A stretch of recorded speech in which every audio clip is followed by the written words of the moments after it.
నందనవనంలో పచ్చని పొలాల మీద సూర్యుడు ప్రకాశవంతంగా ప్రకాశిస్తున్నాడు. కృష్ణుడు అతని స్నేహితులు కలిసి నది దగ్గర ఆడుకుంటున్నారు. వారు తమ బాల్యాన్ని ఆస్వాదిస్తూ నవ్వుతూ తిరుగుతున్నారు.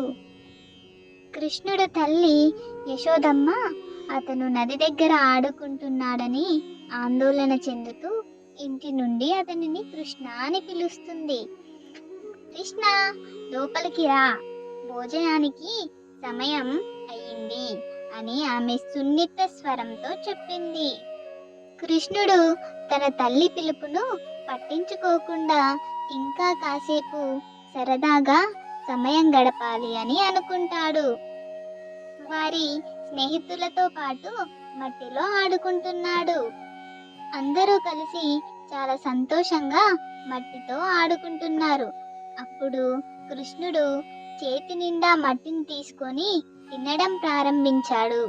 అతని స్నేహితులు దిగ్భ్రాంతి మరియు అపనమ్మకంతో చూస్తూ, కృష్ణ, ఆ బురద ఎందుకు తింటున్నావు అని వారిలో ఒకరు అడుగుతారు.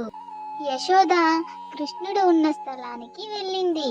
కృష్ణ మట్టి తినడం చూసి అక్కడికి ఎత్తుతూ, కృష్ణ, ఏం చేస్తున్నావు?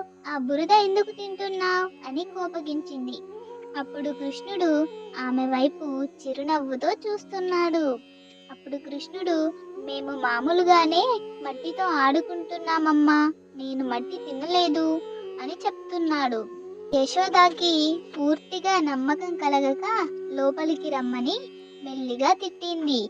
కృష్ణ నవ్వుతూ వెళ్ళాడు. అసలు అక్కడ ఏమి జరిగిందో అని అందరినీ అయోమయంలో పడేశాడు. యశోద కృష్ణుడిని ఎందుకు మన్ను తిన్నావు అని ప్రశ్నించగా కృష్ణుడు, నేను తినలేదు అమ్మా అని అంటాడు. అప్పుడు కోపంతో యశోదమ్మ కృష్ణుని నోరు తెరవమని అంటుంది. అప్పుడు కృష్ణుడు తన నోరు విశాలంగా తెరుస్తాడు. లోపల ఉన్న విశ్వం మొత్తాన్ని చూపిస్తాడు. లెక్కలేనన్ని నక్షత్రాలు, గ్రహాలు, గెలాక్సీలను చూసి యశోదమ్మ ఆశ్చర్యంతో చూస్తుంది. కృష్ణుడు సాధారణ పిల్లవాడు కాదు అని ఆమె గ్రహించింది. యశోదమ్మ అప్పుడు కంగారుగా ఆమె కొడుకు మామూలు వాడు కాదని, ఆ భగవంతుడి రూపంలో వచ్చాడు అని ప్రేమ మరియు విస్మయంతో కృష్ణుడినే చూస్తూ ఉండిపోయింది. అప్పుడు కృష్ణుడు యశోదమ్మని చూసి ఒక చిరునవ్వు నవ్వాడు. మరికొన్ని ఇలాంటి మంచి మంచి కథల కోసం మన ఛానల్ని సబ్స్క్రైబ్ చేయండి. అందరూ నాతో పాటు చెప్పండి, హరే కృష్ణ.